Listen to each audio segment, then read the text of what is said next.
All right, hey there, traders. I'm back, another in this series where we've been focusing on underappreciated indicators, for the lack of a better theme for it.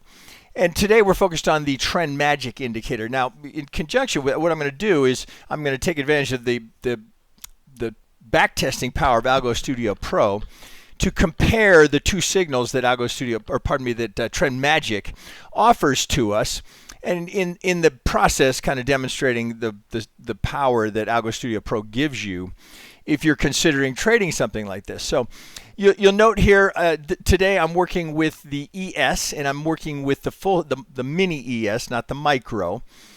And I'm working with Renko bricks. I'm using our 7.2. This is our 7.2 TDU Renko brick.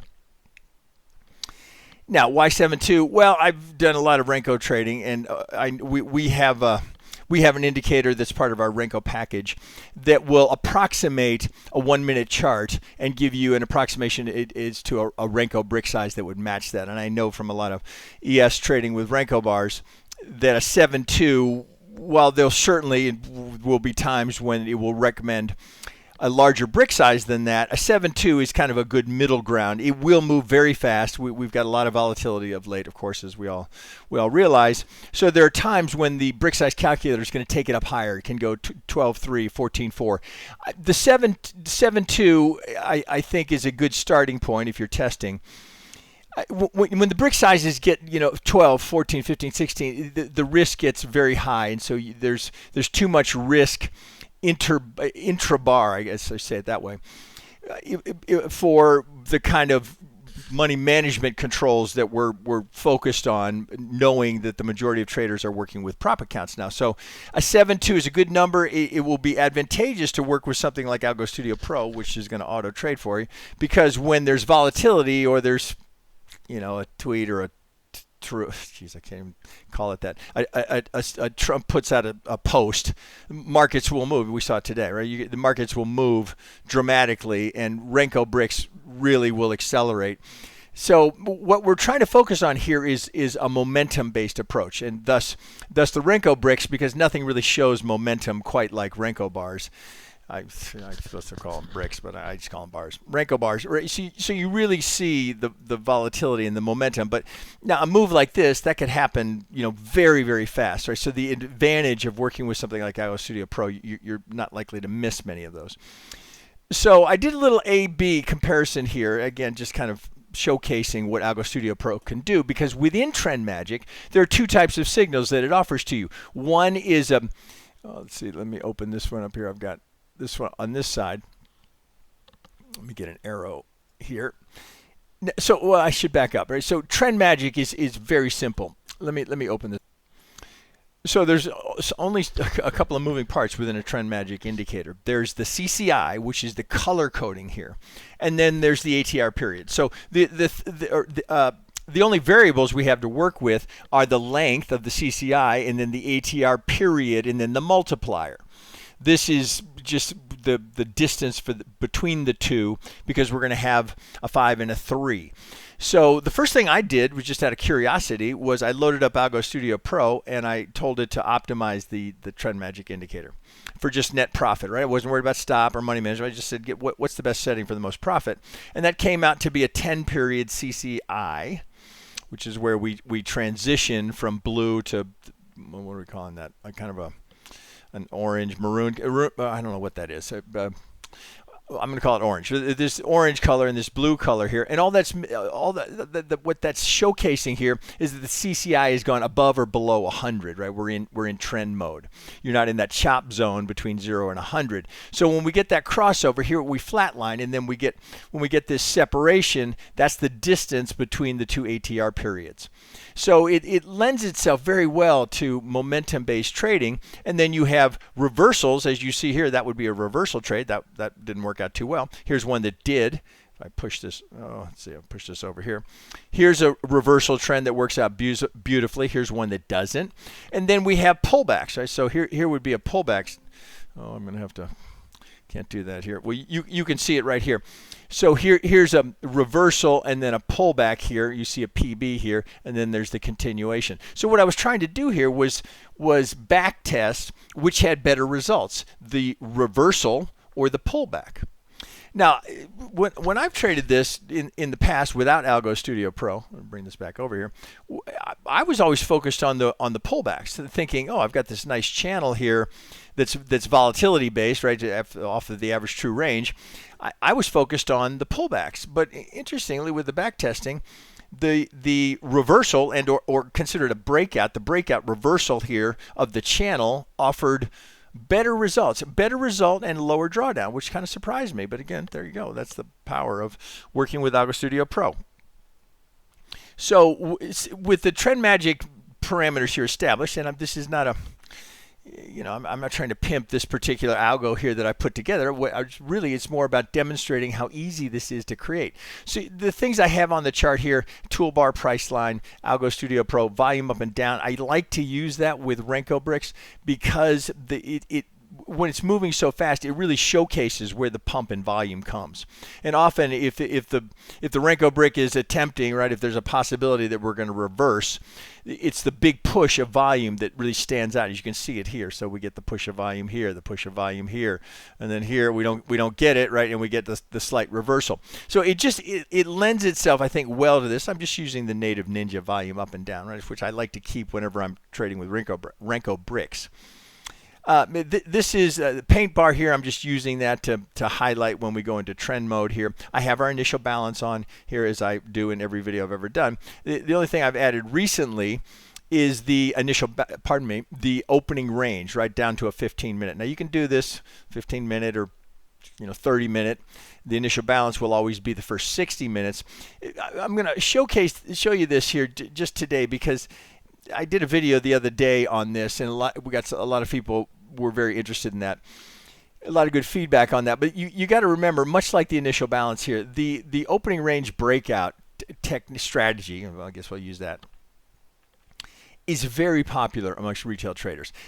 Often it can be quite successful, but if you went to Google or YouTube and you typed in opening range breakout or orb technique, you'll find hundreds of people showcasing the orb technique. Some people, that's all they focus on, opening range breakout. Well, of course, institutions, algo, those that write the algos, they're aware of this. So it's become more common to see these false breaks here. So you see this, here's your opening range breakout, and it's immediately rejected, right? It's much like the initial balance trade that we've been talking about for, 5-6 years.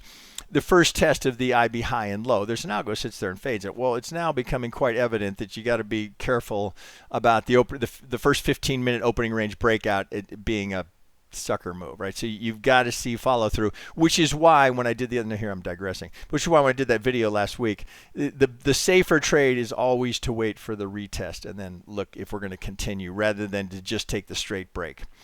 Just a little word to the wise, and only because that video came out very recently and a lot of people watched that and were kind of interested in that technique. Not that it's anything new that we've talked about. It's just we hadn't really put a lot of emphasis on it, more emphasis on the initial balance. But here you see, now here's a good example. You see it up here. We get the opening range break, a little test, and then off we go, right? So this is, again, here I am digressing, but that's a safer way to approach it. Just my little suggestion here as we're moving through this. Okay, let's get back to Algo Studio Pro and what we're doing here. So we have the parameters. Understand we're using a 10-period CCI.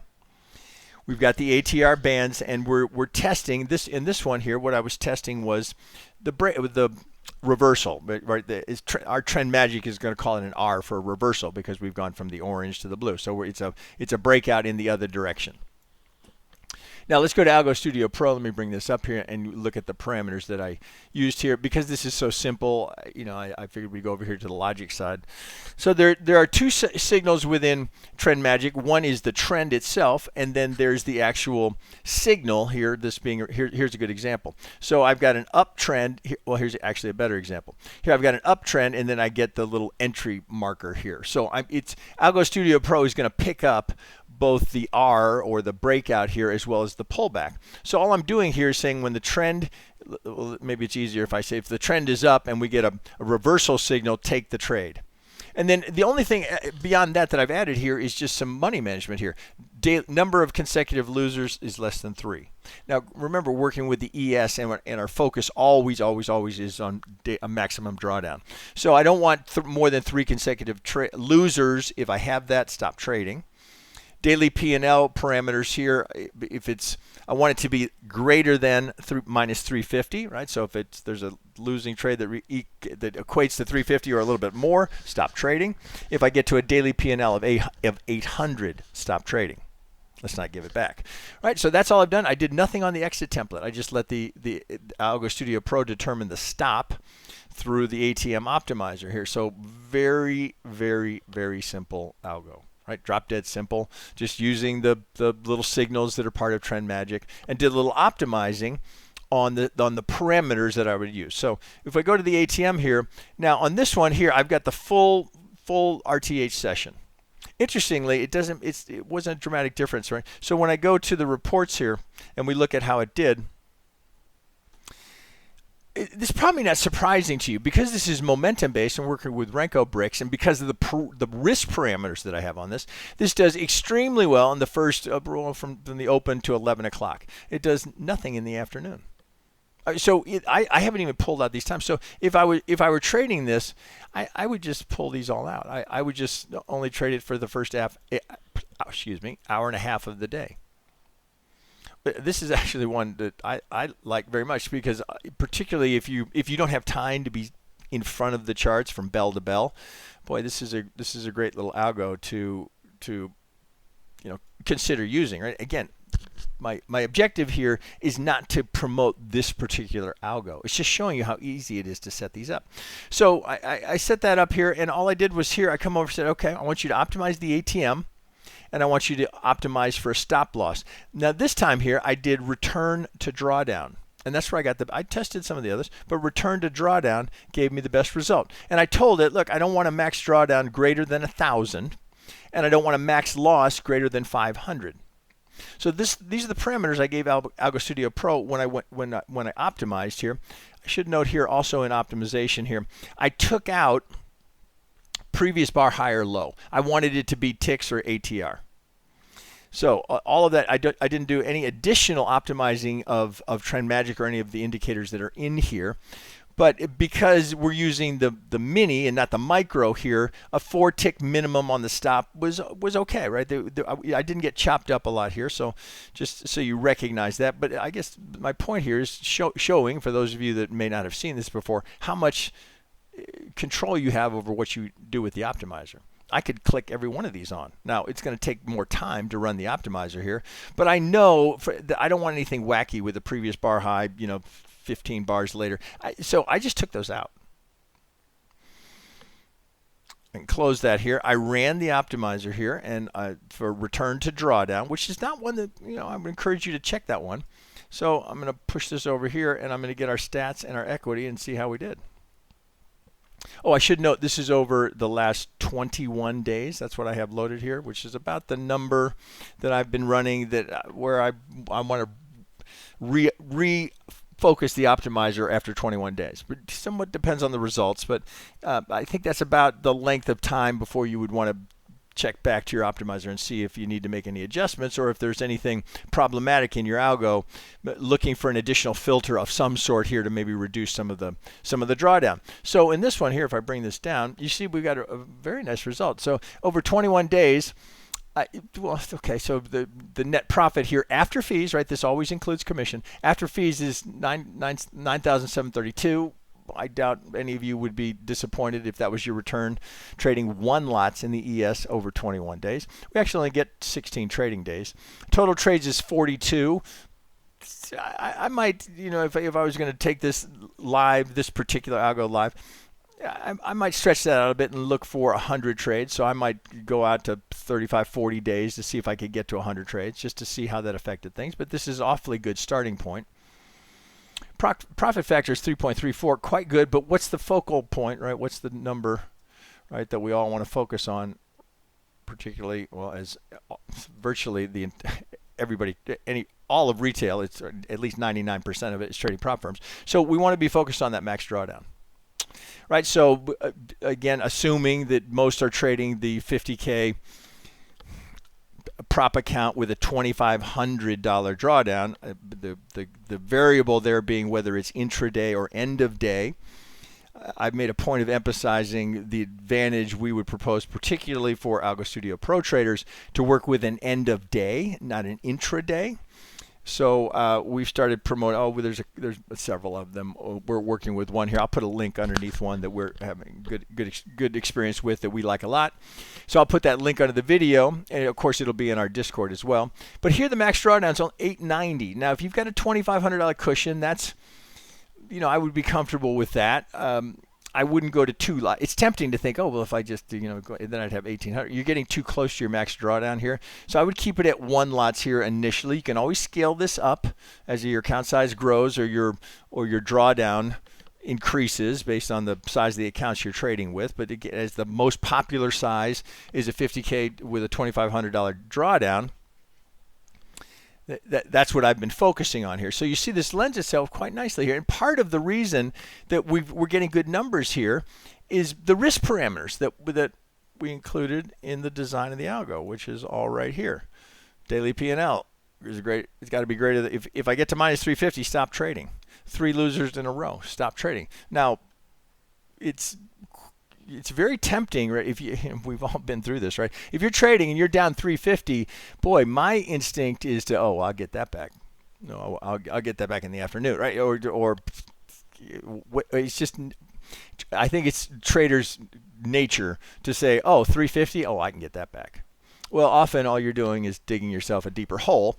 Not to get into a whole dissertation on that, but this is the power of the automation, right? This is why a tool like this is so successful. And what you might consider is if you're the kind of person who's like, I like to be hands-on, which I'm one of those, right? I will run an algo in a separate account, and then I will manually trade a different account, right? So if those of you that like to be, hands-on in the market, don't feel like this is going to deprive you of that ability to do your own trading. It can be a diversification, right? That's one of the beautiful things about it. And if you've these prop accounts, right, or people are trading 20 of them, you can spread out through multiple accounts, right? So just another way that you might diversify your approach to the markets and what you're trying to pull out of the markets by using a tool like Algo Studio Pro, but maintaining that manual trading, right? Because if that's what you want to do, you certainly, this is not depriving you of doing that.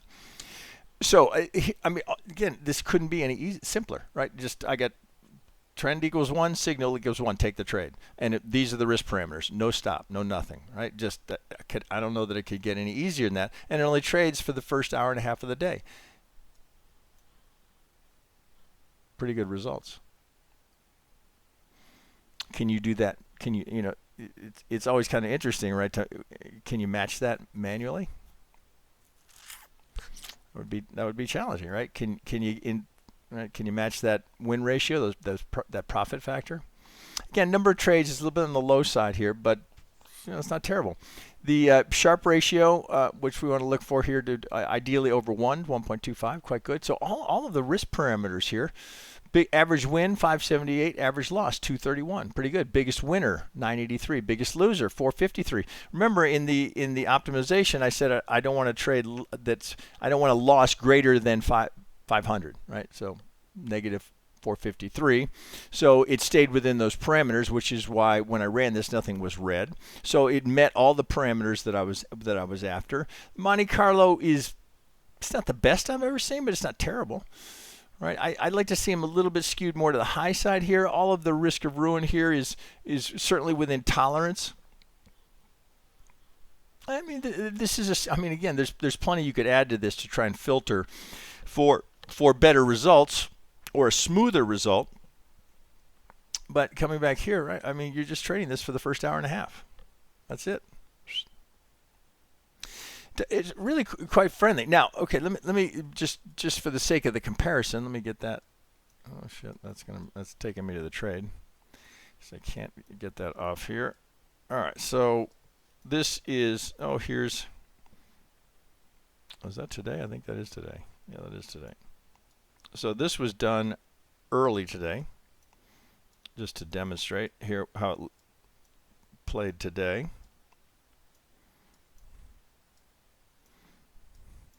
You'll recall that in the parameters, if it gets to 750, stop trading. Well, it took one trade here that was a loser, so quickly stopped out. So it took a trade very early on that was quickly stopped out. Then we got this nice, where's my arrow, right? So we got this nice run here, right? So there's 987. It doesn't trade again for the rest of the day. It's done, right? Now, were there other trades, rather big winning, lots of momentum today, right? Up and down. Lately, it's, these are massive swings, right? Relative, if I, well, you all saw it today, if you were trading today. I mean, just massive upside, right? Massive, right? Now we get into 11 o'clock where this stops trading. So there was plenty of other opportunities where this could have carried on. And of course, you switch accounts, right? Then you go to a different account, or if you want to trade this manually here, you can see all the pullbacks here did quite well. But this was done trading, by within 7 minutes. Now, some traders will look at this and go, oh, I'm done after 7 minutes. Well, if your desire is to trade throughout the course of the day, okay, we'll turn this one off. Bank the 987 here, or whatever it was minus that little loser. It was certainly more than 750. Bank that, switch accounts. Don't, it's so tempting, right? It's for just human nature, right? We all kind of want to do this. Oh, I got 800-900 in the bank. Well, let's see if I can, get another grand. Maybe yes, maybe no, right? But nothing worse than having that in the bank, right, and then giving it back, right? Then you're just, the mental flogging starts to kick in. Okay, so with that said, let me pause here briefly and let's go look at the pullback one just for comparison's sake. So for this one, the only difference here, well, there's a couple of differences. As I said, I'm not trading the breakout. I'm only trading I'm only having it trade the pullback, which is Trend Magic signal number 2. Right, not R is number 1 and the pullback is number 2. So that's the only difference, right? Still, the trend has to be in alignment, and then are we doing a breakout or a pullback? These are the same. Risk, great, minus 350, stop. If it reaches 750, stop. What I was curious was if I added the OBV. You guys have seen me use this before. It's just an OBV with a moving average next to it, right? The OBVM. I've had people asking for it. It's in the NinjaTrader ecosystem. It's a freebie. You can download it, or you can just do the OBV and add a moving average to it. Right? This is just faster and easier. Number of consecutive losers, less than 3. Right? So if it has 3 losers in a row, stop trading. That's all the same. Still nothing on the stop. And the only difference here, when I went to the ATM, same thing. I used the full RTH session, optimized here for stop loss and optimized the ATM. I also did return to drawdown. Now, interestingly, here in the ATM, it chose to reverse the trade here. Now, what I will typically do is just leave this as do nothing, but it will optimize what's the best result. So it came back with reverse the trade. So when I come here and I've run that here, now we'll look at it. Here, let's bring these up here and we can look at it and you can see the result, right? So still a very nice result, a little choppier, a little bumpier. But here's the drawback. Maximum drawdown is now 1489. The other one was 800.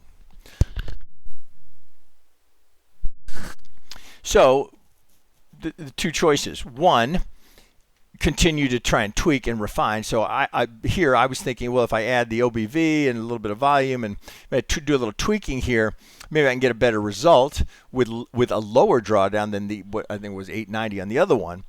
I got quite the contrary. I optimized for the OBV and the moving average. 111 is what it came back with. So interestingly, right, the big winning trade that we saw in the other one, that was right here. It doesn't have that trade, right? Because the OBV didn't accommodate it, right? The OBV was above the moving average, so it didn't take the trade. It doesn't get that trade. Now it gets others, through the course of the day. Here's a winner, here's a big winner. So it would have stopped trading right here. So you've got this one that's a winner, although not dramatic. But then you get 675 here. We stop at 750, so likely this stops trading for the rest of the day. Oh, it looks like we took one more here. So that's just the difference between the two. So just kind of a little comparison, you know, back and forth kind of thing you can do relatively quickly. It took me about, I don't know, half an hour to do these two. To do an A/B to compare them, and I was kind of curious as to the result. But that's the beautiful thing about working with Algo Studio Pro here, and you can start tweaking some of this. And just out of curiosity, here, let me make this a little bit smaller before I get out of here. You say, well, okay, what if I take out the OBV? Is it better or worse? Worse. And max drawdown is now almost $2,000. So for the pullbacks, keeping that in is better. Interesting, right? So, I mean, there's lots of addition. I mean, this can't get any simpler, right? I mean, we have people creating algos that are, you know, pages long, right? So, I mean, there is no limit to the complexity you can offer. I just like to emphasize that you don't have to be, you know, that sophisticated with it or that complex with it. It's very, very consistent. I mean, you would find this amongst many system designers. Simpler, almost always better. Almost always. It's just we tend to think that with complexity will come additional benefit or additional profitability. It's my experience been quite the contrary. So that's partly why I'm demonstrating very, very simple algos. But also, I think you'll find that while you could spend hours and hours putting something together to try and accommodate every little squiggle in the market, often the simple stuff is where you want to start and likely where you want to stay. Now, over here, you know, the reports, well, I ran this on the same thing here. So I've got sections of the day that are not good. So, you know, obviously I'm going to take out from 11:30 to 12:30. It's not dramatically different. So if I go 11:30 to 12:30 and take those two out, it's a little bit better. The max drawdown is better here. It goes to 1,500 still, right? If I'm comparing max drawdown, one's 890 and the other's 1,500, no doubt in my mind which one I'm going to trade. Although I might go back to the optimizer and say, okay, let's see if I can refine this, right? I might go to, if I go to Sharpe ratio, can I smooth that out? Which is what the Sharpe ratio is going to try and do. Okay, well, so there you go. There's a couple of things to ponder. Reminder, right? All of this stuff is available to trial. Right, 7-day trial. Right, so you can tweak some of the stuff. Maybe you take a look at Trend Magic. Maybe, you know, again, it works rather well, as you can see here. When there's good momentum, and as we've had, you know, lately, good momentum. Maybe the Renko bars are something you hadn't considered trying. Right? I mean, there's always a trade-off. When you have stagnant markets or a choppy market, Renko's the absolute worst choice. When we have big momentum runs like this, like we're seeing of late. Well, there's not much that's better than Renko bricks for showing that it's smoothing out the noise. All right, so Trend Magic, something you can trial. I would encourage you to try it both with traditional, you know, just time-based or tick charts, as well as Renko. Do a little trial and error, see what you think. And Algo Studio Pro, just demonstrating the unbelievable flexibility and power this has to put together either simple or complex algos. Right? So as always, you can join us in our Discord for free if you have questions, you want to trial this stuff, if you want this particular algo, if you want to do a little testing of your own. You know, you'll find plenty of them in there and plenty of ideas from ourselves, my team, my partner, TDI Dev, and many other customers here offering up algos and ideas and things. And it's a great place to, you know, if you're new to building algos, great place to get some ideas. Okay, with that, I'll wrap it here and wish you guys good trading. We'll see you on the next one.